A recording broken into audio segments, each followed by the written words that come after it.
হয়েছিল কুফা নগরী থেকে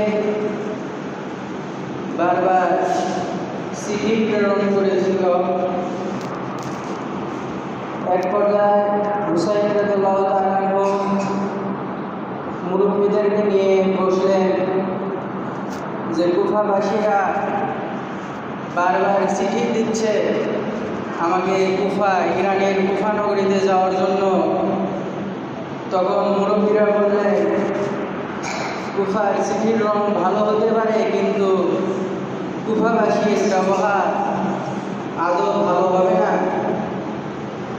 বারবার যখন এরকম করে চিঠি দিচ্ছিল, চিঠিতে লেখা ছিল, আমাদের এখানে কোনো নেতা নেই, আমরা আপনাকে নেতা হিসেবে মানতে চাই। আপনি যদি না আসেন, কিয়ামতের ময়দানে আল্লাহর দরবারে জানাবো যে আমরা ইমাম পাইনি, কোনো নেতা পাইনি। হুসাইন রাদিয়াল্লাহু তাআলা আনহুকে আমরা ডাকছিলাম, তিনি আসেননি। এরকম করে যখন চিঠি দিচ্ছিল, এক পর্যায়ে সকলে পরামর্শ দিলেন হুসাইন রাদিয়াল্লাহু তাআলা আনহুর চাচাতো ভাই মুসলিম বিন আকিল, তিনি রাজি হলেন যে আমি কুফা নগরের ব্যবস্থাপনা দেখে আপনাকে জানাবো, আপনি তখন কুফা নগরে চলে আসবেন। তখন মুসলিম বিন আকিল রহমতুল্লাহ আলাইহি যখন যাচ্ছিলেন, তখন তিনার দুজন সন্তান ছিলেন, মা হারা সন্তান মোহাম্মদ ও ইব্রাহিম। তখন ছেলেরা বলল, বাবা আপনি যখন চলে যাবেন, আমাদের তো মা নেই, আমরা কার কাছে থাকবো? তখন সকলের পরামর্শ অনুযায়ী মুসলিম বিন আকিল রহমতুল্লাহ আলাইহি ওনার দুই সন্তান মোহাম্মদ ও ইব্রাহিমকে সাথে করে নিয়ে ইরানের কুফা নগরীর দিকে রওনা হলেন। কুফা নগরীতে যাওয়ার পর মুসলিম বিন আকিল রহমতুল্লাহ আলাইহির হাতে বায়াত গ্রহণ করেন হুসাইন রাদিয়াল্লাহু তাআলা আনহুর নামে। যখন ওখানকার পরিবেশ স্বাভাবিক ভালো দেখা গেল, ওই সময় মুসলিম বিন আকিল রহমতুল্লাহ আলাইহি একটি চিঠি লিখলেন। সকলে বললেন, হুজুর আপনার পক্ষ থেকে, হুসাইন রাদিয়াল্লাহু তাআলা আনহুর পক্ষ থেকে আসলে, যদি হুজুর আসতেন আরও ধন্য মনে করতাম আমরা। ওই সময় মুসলিম বিন আকিল রহমতুল্লাহ আলাইহি হুসাইন রাদিয়াল্লাহু তাআলা আনহুর কাছে চিঠি লিখলেন, ভাই হুসাইন, আপনি কুফা নগরীতে চলে আসেন, এখানকার মানুষ আপনার জন্য পাগল, আপনার নামে এত মানুষ বায়াত হয়েছে, আপনাকে সবাই দেখতেছে, আপনি আসেন। ওই সময় হুসাইন রাদিয়াল্লাহু তাআলা আনহু ৭০ থেকে ৭২ মতান্তরে ৭৩ জন সঙ্গী নিয়ে কাফেলা করে কুফার দিকে রওনা দিলেন। কুফা নগরে যেতে যেতে কারবালার প্রান্তরে যেয়ে রেস্ট নিতেছিলেন। ওই সময় হুসাইন রাদিয়াল্লাহু তাআলা আনহু বললেন, ও সঙ্গী সাথীরা, তোমরা এখানে তাবু করো, রাত হয়ে গেছে, এখানে আমরা বিশ্রাম করে নেই, সকালে আবার কুফার দিকে রওনা হব। ওই সময় যখন সঙ্গী সাথীরা আপনার তাবু করার জন্য গাছের ডালে এমনকি মাটি যখন ঘুরতে লাগলো, মাটি থেকে রক্ত বের হতে লাগলো, ওই সময় হুসাইন রাদিয়াল্লাহু তাআলা আনহুকে বললেন, হুজুর, আমরা যখন তাবু কাটতে যাই, ওই সময় মাটি ঘোরার গাছের ডালে আঘাত করলে গাছ থেকে রক্ত ঝরছে, এর কারণ কি, এর রহস্য কি? ওই সময় হুসাইন রাদিয়াল্লাহু তাআলা আনহু বলছিলেন, ও আমার সঙ্গীরা সাথীরা, এখানেই তাবু গাড়ো, এটাই সেই কারবালার ময়দান। আমার নানাজি বলেছিলেন, আমি শহীদ হব নবীজির উম্মতের জন্য, আমার নানার গুনাহগার উম্মতদের জন্য, নাজাতের জন্য শহীদ হব সেই কারবালার ময়দান। তোমরা এখানে তাবু গাড়ো, এখানেই আমরা অবস্থান করব। ওই সময় ওইখানে তাবু গেড়ে অবস্থান করতে আসেন। ইয়াজিদ বাহিনীরা খবর পেয়ে তাবুর পাশে ঘেরাও করতেছিল। ৯ মুহররম হুসাইন রাদিয়াল্লাহু তাআলা আনহুর ছোট ছেলে আলী আসগর পানির জন্য হাউতাশ করতে আসে, জিহ্বা যেন বের করে দিয়েছে। উনার আহলিয়া ডাক দিয়ে বলে, ও প্রাণের স্বামী, শিশু বাচ্চা তাই পানির পিপাসায় ছটফট করতে আসে, যদি পানি না পায় তাহলে সন্তান মারা যাবে। ওই সময় জিহ্বা শুকিয়ে গিয়েছিল। হুসাইন রাদিয়াল্লাহু তাআলা আনহুকে বারবার অনুরোধ করতে আসে, স্বামীজান আপনি একটু ফুরাত নদীর পাশে যান, ফুরাত নদী থেকে আমাদের সন্তানকে একটু পানি পান করে নিয়ে আসেন। ইয়াজিদ বাহিনী যতই নিষ্ঠুর হোক না কেন, তাদেরও তো সন্তান আছে, তাদেরও ছোট বাচ্চা আছে, তাদের মনে মায়া হয়ে দয়া হয়ে তারা একটু পানি পান করতে দিবে। আমাদের না দিলেও এই বাচ্চার জন্য হলেও একটু যান। ওই সময় হুসাইন রাদিয়াল্লাহু তাআলা আনহু ছোট বাচ্চা আলী আসগরকে নিয়ে ফুরাত নদীতে নিয়ে ইয়াজিদের সৈন্যদেরকে বলতে আসে, এই ইয়াজিদ বাহিনীর সৈন্যরা, আমি হুসাইনকে পানি যদি নাও দাও আমি কোনো কিছু বলবো না, আমি চাবো না, কিন্তু আমার কোলে শিশু বাচ্চা আলী আসগরকে একটু পানি দাও। যখন আলী আসগরকে পানি পান করাচ্ছিল, ওই সময় ইয়াজিদের সৈন্যবাহিনীরা হুসাইন রাদিয়াল্লাহু তাআলা আনহুকে লক্ষ্য করে যখন তীর মারল, হুসাইন রাদিয়াল্লাহু তাআলা আনহুর গায়ে না লেগে হুজুরের কোলে ছোট বাচ্চা আলী আসগরের বুকে এসে লাগলো। ওখানে আলী আসগর ইন্তেকাল করলো। হুসাইন রাদিয়াল্লাহু তাআলা আনহু তীরখানা টান দিয়ে বের করলেন।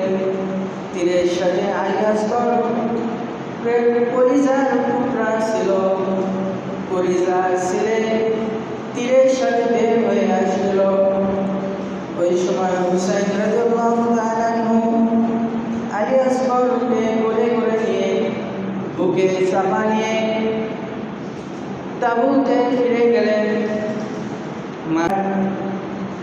যখন আসলেন তাঁবুতে, বললেন, প্রাণের স্বামী, আলী আসগরকে কি পানি পান করিয়েছেন?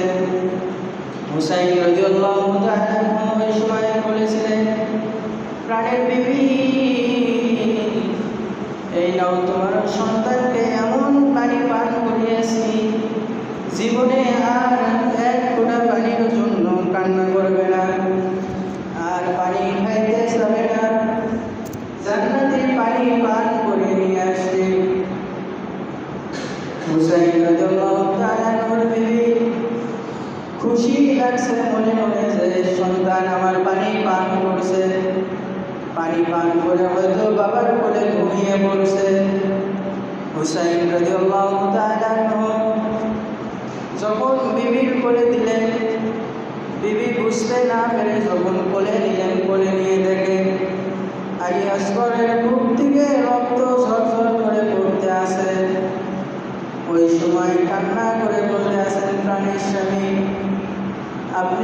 পানি পান করালেন যে আমার বাচ্চাটা ঘুমিয়ে গেল। আমি ভাবছিলাম, কিন্তু এখন তো দেখি রক্ত বের হচ্ছে। হুসাইন রাদিয়াল্লাহু তাআলা বললেন, প্রাণের বিবি, আমি তো পানি পান করাতে গেছিলাম ইয়াজিদের সৈন্যরা। আমি হুসাইনকে লক্ষ্য করে যখন তীর মারল, তীরটা আমি হুসাইনের শরীরে না লেগে সন্তান আলী আসগরের কলিজায় লেগেছে। আলী আসগর হুজুর শাহাদাত বরণ করলেন। ওনার বড় ভাই আলী আকবর হুসাইন রাদিয়াল্লাহু তাআলা আনহুর কাছে দোয়া নিয়ে বিদায় নিয়েছেন তরবারি নিয়ে। বাবা, আমাকে বিদায় দিন। যেই ইয়াজিদের সৈন্যরা আমার ছোট ভাই আলী আসগরকে শাহাদাত বরণ করেছে, তাদেরকে আমি আলী আকবর বেঁচে থাকতে, তাদের রক্ত শরীরে থাকতে দেব না। বাবার পায়ে সালাম করে দোয়া নিয়ে কারবালার ময়দানে এসে যুদ্ধ করতে আসে। অসংখ্য ইয়াজিদ বাহিনীদেরকে হত্যা করেছেন। হত্যা করার পর লাস্টে তাবুতে আবার ফিরে এসে হুসাইন রাদিয়াল্লাহু তাআলা আনহুকে ডাক দিয়ে বলেন, বাবা, আমাকে এক ফোঁটা পানি দেন, আমার গলা শুকিয়ে আসছে।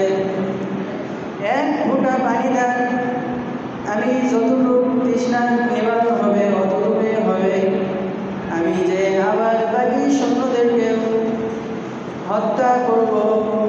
হুসাইন রাদিয়াল্লাহু তাআলা ওই সময় বলছিলেন, এ বাবা আলী আকবর, পানি যদি থাকতো, পানি যদি পাইতাম, তোমার ছোট ভাই আলী আসগর শাহাদাত বরণ করতো না। আলী আকবর হুজুর ওই সময় আবার বাবার পায়ে সালাম করে বিদায় নিয়ে কারবালার ময়দানে যে আবারও যুদ্ধ করতে আসেন। যুদ্ধ করতে করতে এক পর্যায়ে তিনিও শাহাদাত বরণ করলেন। সকলে বলি, ইন্না লিল্লাহি ওয়া ইন্না ইলাইহি রাজিউন। এভাবে সকলেই যখন কারবালার ময়দানে যে যুদ্ধ করতে করতে শাহাদাত বরণ করলেন, এক পর্যায়ে 10ই মহরম জুমার দিন জয়নাল আবেদিন আর হুসাইন রাদিয়াল্লাহু তাআলা জীবিত ছিলেন। বাকি 70 থেকে 72 মতান্তরে 73 জন সকলেই শাহাদাত বরণ করেছেন। তখন জয়নাল আবেদিন রাহমাতুল্লাহ আলাইহি বলেছেন হুসাইন রাদিয়াল্লাহু তাআলা আনহুকে যে, আপনি থাকেন, আমি কারবালার ময়দানে যাব, আমি ইয়াজিদের বাহিনীদের সাথে যুদ্ধ করব। হুসাইন রাদিয়াল্লাহু তাআলা আনহু বললেন, তুমিও যদি শাহাদাত বরণ করো, আমিও যদি যাই, তাহলে ইসলামের বাতি কে জ্বালাবে? নবীর বংশের প্রদীপ কে জ্বালাবে? হুসাইন রাদিয়াল্লাহু তাআলা আনহুকে হুসাইন রাদিয়াল্লাহু তাআলা আনহু জয়নাল আবেদিন রাহমাতুল্লাহ আলাইহিকে রেখে কারবালার ময়দানে গেলেন। যুদ্ধ করতে করতে এক পর্যায়ে পানির তৃষ্ণায় অতিষ্ঠ হয়ে শরীর দুর্বল হতে লাগলো। শরীর দুর্বল হয়ে আর যুদ্ধ করতে পারছেন না। ঘোড়ার পিঠে এসে আসেন। ওই সময় ইয়াজিদের বাহিনীরা হুসাইন রাদিয়াল্লাহু তাআলা আনহুকে জমিনে ফেলে দিলেন। জমিনে ফেলে দিয়ে হুসাইন রাদিয়াল্লাহু তাআলা আনহু বুক মুবারকে বসে হত্যা করবে, শাহাদাত করাবে, যার কারণে বুকে বসেছেন। তখন হুসাইন রাদিয়াল্লাহু তাআলা আনহু একটু অনুরোধ করলো যে আমাকে 2 রাকাত জুমার নামাজ পড়তে দাও। অনেক বলার পর 2 রাকাত নামাজ পড়তে দিলে নামাজে সিজদা থেকে উঠে তাশাহুদ বৈঠকে ছিলেন। ওই সময় ইয়াজিদ বাহিনীরা আর ধৈর্য ধারণ করতে পারছিল না। ইয়াজিদ বাহিনীরা হুসাইন রাদিয়াল্লাহু তাআলা আনহুকে লক্ষ্য করে তীর মারতেছিল। বুকের ভিতর 70টা তীর লেগেছিল। হুসাইন রাদিয়াল্লাহু তাআলা আনহু নামাজ শেষ করে এক একটা তীর টান দেন আর নানাজি নানাজি বলে চিৎকার দেন। এভাবে দিয়ে অবশেষে হুসাইন রাদিয়াল্লাহু